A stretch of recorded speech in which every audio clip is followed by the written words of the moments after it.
crianças, boa tarde, vocês estão bem? Eu espero que sim. Então, vamos continuar com os nossos estudos, o nosso conteúdo, mas vamos falar primeiro sobre história, que temos 3 datas importantes que já estão chegando e nós devemos falar sobre elas. A primeira data importante é a Fundação de Brasília, que foi inaugurada em 21 de abril de 1960 pelo presidente Juscelino Kubitschek, e se tornando a 3ª capital do nosso país, que antes dela foi primeiro Salvador e Rio de Janeiro. E com o passar dos anos, os ministérios, as embaixadas, os órgãos políticos saíram do Rio de Janeiro e foram exercer essa função lá em Brasília, nessa nova capital. A segunda data que nós devemos também lembrar é nesse mesmo dia, mas só que em anos diferentes. É 21 de abril também. É conhecido como Dia de Tiradentes. A história é quando os índios já estavam habitando no Brasil, os portugueses chegaram aqui e tomaram o Brasil para Portugal, como se estivesse pertencendo a Portugal. Chegaram muitos brasileiros, entre eles Joaquim José da Silva Xavier, conhecido como Tiradentes. Eles não concordavam com essa ação de Portugal, tomando o nosso país para eles. E por não concordar, Tiradentes ele iniciou um movimento para que libertassem o Brasil de Portugal. E esse movimento foi conhecido como Inconfidência Mineira. Mas, infelizmente, por fim, Tiradentes não conseguiu realizar esse movimento. Ele realizou, só que não deu continuidade, porque ele foi traído por um dos seus membros do próprio grupo, porque um membro foi falar para o governador tudo o que estava acontecendo em Minas Gerais. E aí os governadores acabaram com o plano deles, esse movimento, alguns foram presos e Tiradentes foi enforcado por ele ser o líder.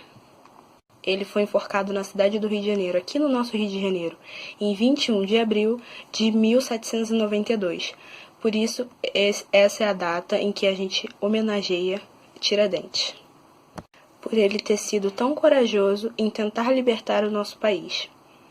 E a terceira data que nós vamos falar é sobre o descobrimento do Brasil, dia 22 de abril de 1500. Foi quando foi marcado oficialmente a chegada dos portugueses aqui no Brasil. E essas navegações chegaram através das navegações. Essas navegações estavam sendo chefiadas por Pedro Álvares Cabral. Porém, quando eles chegaram, eles deram de frente com os índios, que já estavam morando ali desde 1500, muito antes, né? Então, Portugal tomou o Brasil nessa data. Então, só para deixar claro, para esclarecer, quando os portugueses voltaram em 1792, que foi o período de Tiradentes, a revolta maior de Tiradentes foi que os portugueses eles estavam retirando as riquezas, o ouro que encontravam em Minas Gerais, e os impostos estavam muito altos. Por isso que o Tiradentes se revoltou mais ainda. Ele queria libertar o nosso país desse roubo, né, do nosso ouro. Mas muito antes, o Brasil ele já estava sendo comandado pelos portugueses, desde 1500, quando descobriram o Brasil. Mas ali já, vamos lembrar, ali já haviam os índios. Então, não foram os portugueses que descobriram o Brasil, tá bom? Vamos gravar esses fatos históricos fazendo as atividades que eu preparei. E é sempre bom a gente conhecer as histórias do nosso país. Hoje em português nós vamos falar sobre contação de história, como nós devemos escrever uma história.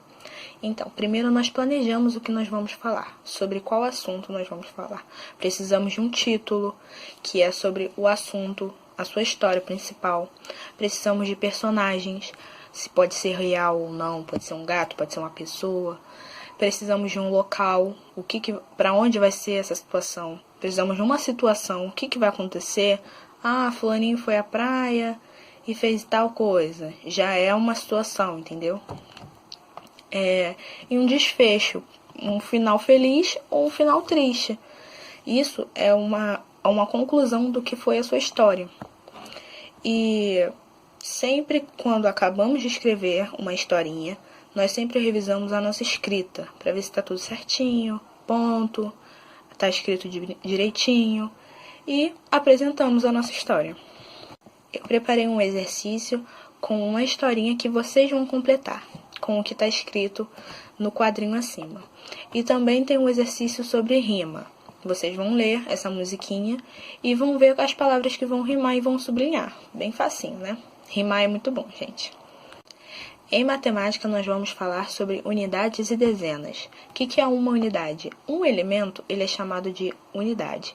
1, 2, 3, isso é uma unidade. Pode ser de 0 a 9. E um grupo com 10 elementos é chamado de dezena. Então, é acima do 10, entenderam? Uma dezena, 10 unidades. Duas dezenas, 20 unidades e assim por diante. Tem um exercício para vocês fazerem também. E vamos começar com a escrita por extenso. Em ciências, nós falamos sobre alimentação saudável, sobre higiene pessoal. E hoje nós vamos falar sobre a higiene dos nossos alimentos. Tudo que nós consumimos devem ser limpos. As frutas, os legumes, sempre tem que lavar antes de comer. Comer carne bem cozida, filtrar água no filtro, água tratada, ou fervê-la, né, para beber água, não beber água da torneira. Então, são alguns cuidados que nós devemos higienizar nossos alimentos, para a gente se manter saudável também. Também tem que guardar alimentos em locais frescos, não muito quentes e nem muito gelado, para conservar esses alimentos, para não ficarem estragados e estragar nossa saúde. Tem atividade lá também para vocês realizarem em ciências. E em geografia, nós vamos falar sobre os cômodos de uma moradia. Então, o que são os cômodos? Cada moradia ela é dividida. Essas divisões são chamadas de cômodos. Então, como sala, quarto, banheiro, cozinha, esses são os cômodos. E cada cômodo nós fazemos alguma atividade. Por exemplo, na cozinha a gente vai cozinhar, não é mesmo? No banheiro nós vamos fazer a nossa higiene, nossas necessidades. No quarto nós vamos brincar, dormir, estudar, pode fazer 1000 coisas em um local só. E tem a sala pra gente assistir TV com a nossa família, jantar, várias coisas que dá pra se fazer numa casa e cada um cômodo separado. E além desses cômodos também tem a área de serviço, que é a área pra gente lavar roupa, estender a roupa. Tem o quintal, que também serve para estender a roupa, para as crianças brincarem. Tem a garagem para guardar os automóveis ou guardar alguns objetos. Então, são várias coisas e cada moradia tem um formato, tem um cômodo, às vezes não tem numa casa, mas tem em outro local, entendeu? Bota às vezes junto. Então, também tem atividade para vocês fazerem sobre os cômodos da casa, da nossa moradia. Gente, qualquer dúvida é só me chamar, como vocês sabem. Um bom final de semana para vocês. Fiquem com Deus. Estou morrendo de saudade. E um beijo.